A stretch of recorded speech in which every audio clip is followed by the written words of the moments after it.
But how does the hoax actually work? Because in the original situation, there was no McCorkle character. Well, in the original situation, there's no Malley. I mean, yeah. And also, you see, the whole difficulty with, and it's my own fault, and I'm going to doubtless face this, a million times, because I've done something which is a riff on, or an improvisation on, or an abstraction from something that's a part of Australian history, and Australians will read this in different ways, knowing what really happened and seeing how what I'm inventing. But the point is, it's inspired by, it's not about Malley. And in fact, a great deal of this book takes place in Malaysia, in Penang and Kuala Lumpur. And one of the great thrills of writing the book was to sort of engage with, this is the places I've been to on a number of occasions, nearly lived in once, and have some great emotional attachment to that sort of Malay English and how it's spoken. And so for a writer, it's really wonderful to enter into the sort of texture of language of a place, and to go to the place and have writers of that place generously assist you and read and critique what you've done, and so on. What about the whole business of fakery? It seems to me it's a recurring theme in the books. I mean, we have the Iliwaka character who's a consummate liar. We have Tobias in Jack Maggs, who's a trickster and a liar. Well, that's a bit. I think you're absolutely right about Iliwaka, where the question of lying, which I sort of discovered along the way, really. I think for writers, the best books are the ones they discover while they're writing them. And it seemed to me that, in the end, the book was about the lies we tell ourselves, how history is made of lies, and we can be imprisoned by lies, we can be freed by what we invent.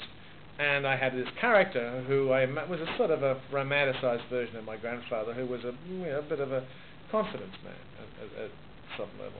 And the two things then come together, and the person who's the confidence man then becomes the dramatic carrier of the story about the country and about our history and the lies we've told ourselves. So that works in that way. But of course, it had the other great advantage, which is that it allowed me, because he was a liar, when you're writing a book, you really love the immediacy of the first-person narrative. I was there, I saw this. And you love also the more objective, godlike view of a third-person narrative. But if the person's a liar, you can do whatever you damn well please. You can say, I was there, or it doesn't matter whether I was there or not, so you can use all of these different ways of storytelling. So I loved it in all different ways. And that then brings us to the Jack Maggs story, where you talked about Tobias Oates and Jack Maggs being, well, he's a writer of fiction. He's looking at reality, and he's transforming it, and but there's something rather shabby about the way he works, isn't it? And it seems, I was wondering if there's sort of a hit in general about writers saying, caveat emptor, beware of writers. Well, I don't know anybody. Really, one has an idea and has to make it work. And in the case of that book, I had to make it work in terms of my idea. And the idea was that there was a real Jack Maggs, and that there was somebody who knew the truth and didn't tell it. Which means that poor Tobias is absolutely screwed before he begins as a character, because he's someone acting in bad faith. I really wasn't trying to make a point about all writers. There are things there that are about writers, which is generally about anxiety and making something work and so on. But I don't know any writer like Tobias, in the sense he certainly, even though his life echoes Dickens in some sort of way, there's not a writer like Dickens who was a writer of real genius, where Tobias tends to be more like a journalist who's sort of fiddling with things. I make things up. I don't write like Tobias, so Tobias's problem is not my problem. His problem is what it is, because I needed a character to do certain things for me. So his character's born of that. He didn't have a chance, as I said.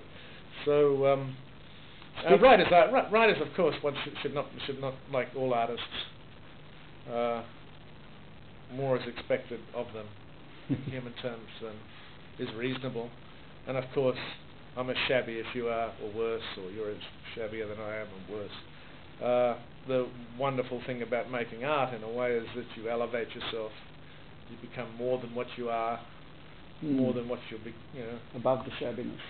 Well, above the shabbiness, and also, you get smarter. You sort of like create a sort of a staircase for yourself in a way. You start off at a certain level of stupidity and proceed, and then over a period of 2 or 3 years, you make yourself, a lot more intelligent than the person sitting here now, because you've spent this time thinking about these things and following them through and inventing them and so on. We're personally mostly a great disappointment.